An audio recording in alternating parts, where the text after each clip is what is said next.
Morning everyone. I wanted to do a post on winter blues because November is a time when quite often it can start to tighten its grip on people. A long time ago, more like 20 years ago, I first realised that I suffered from winter blues, and so I have quite a lot of personal experience with this. To cut a long story short, I had a couple of months away over winter one year, and I suddenly realised that I felt normal, and I didn't know this was a thing. I didn't realise that people should feel the same in winter as they do in summer, at least in terms of,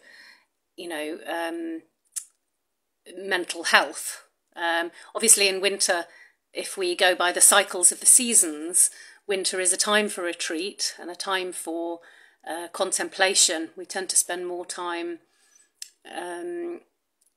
in peace, almost in, we spend more time indoors. We spend more time in small groups indoors rather than the big kind of gatherings that you often get in summer.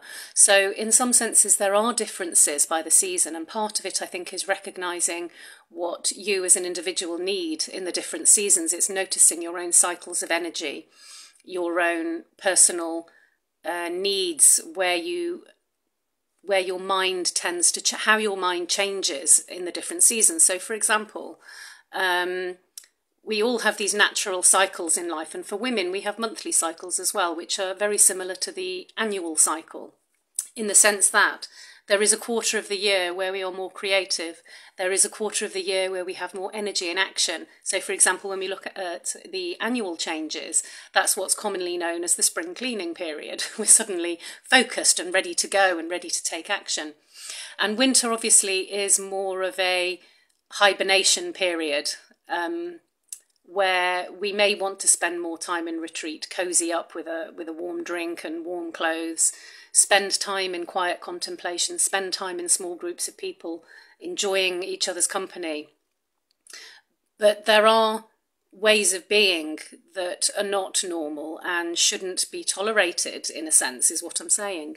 So for example, if your energy goes so low that it's really hard to get out of bed in the morning, or if your mood drops so that it's hard to feel motivated to do things, or if your anxiety increases, these are things that can be shifted, can be changed.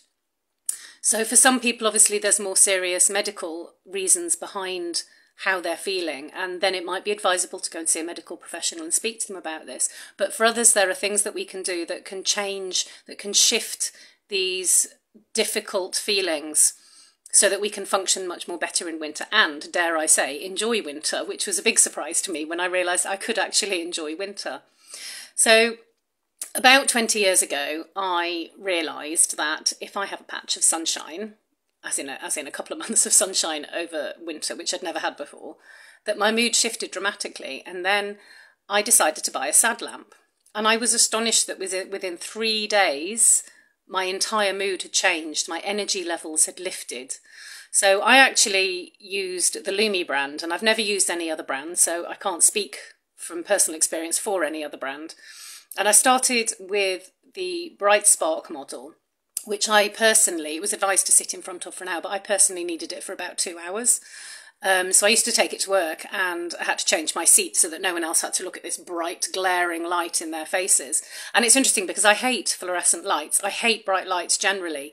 But the sad lamp for me is like staring into a piece of summer. That's how it feels. If I come right up close and put my eyes in the light, I feel like you do on a spring or summer morning when you go outside and you lift your face to the sunshine, and that energy and that heat washes over you. That's how I feel with my sad lamp.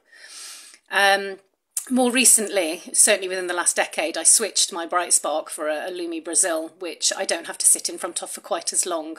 On a good day, it's only 20 minutes. So I quite often have my morning cup of tea in front of this light. When I'm doing computer-based work, I'll have it next to my computer. Usually for me, I have to start using it in October, but every single year without fail, I forget. Often November rolls round and I realise I'm feeling grouchy and low in energy and irritable, and I think, oh, my sad lamp, and I start using it and I'm reset again.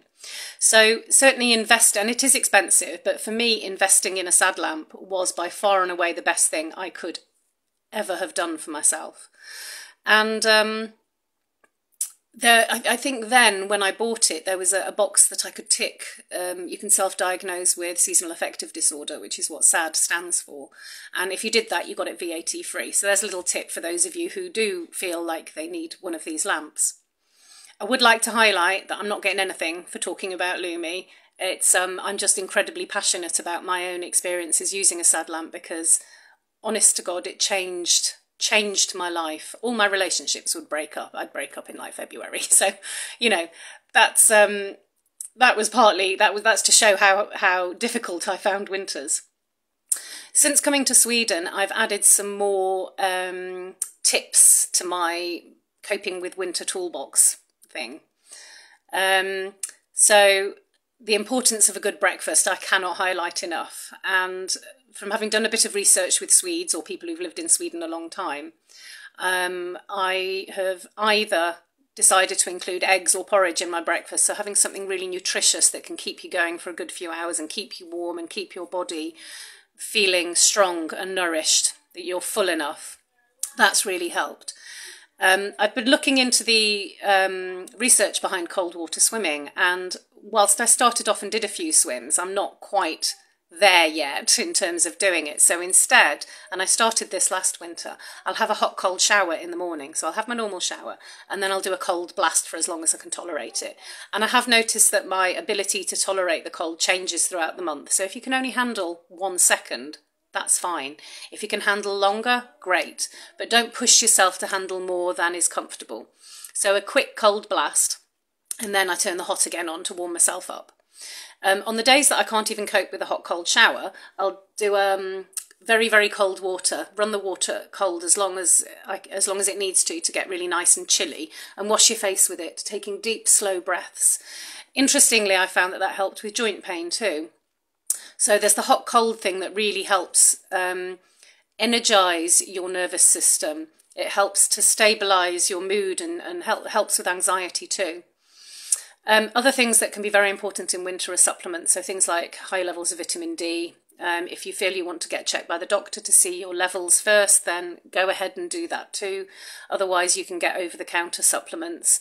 For those suffering from anxiety, I personally have found that B12 can help, or Marmite, for those of you that are Marmite lovers. And finally, in terms of anxiety, whilst there is often a root cause behind anxiety, there are ways that you can help to manage the symptoms. And for me, for probably about a decade now, I found that using a Shakti mat can help. So this is it's like a yoga mat, and it's got mine has little spiky lotus flowers on it. I guess it's like a bed of nails, but a slightly more acceptable version of one. And lying on that, again, it stimulates your nervous system. And it can be quite uncomfortable initially, but after a while you get this kind of warm sensation flowing through your body, and it's really, really calming. On the days where I just don't have it in me to lie with a bare back on a bed of nails, I will stand on it with bare feet, and it's really very soothing and very energising and very comforting. So that's another of my own personal tips, things that I've used over winter. The Shakti mat can be used at any time. So, for example, especially women who may be going through perimenopause or menopause, I'm sure many of you will have a couple of days or more of anxiety, like you might wake up feeling anxious. So standing on a Shakti mat in the middle of the night, just for 5 minutes or so, even a minute, can really, really help calm that anxiety that is caused by hormonal fluctuations. So I hope that these tips have been helpful to you. If I think of any more that I think might be useful, then I will share them here. But November can be tough, so hang in there. Maybe try 1 or 2 of these things and see if they help you.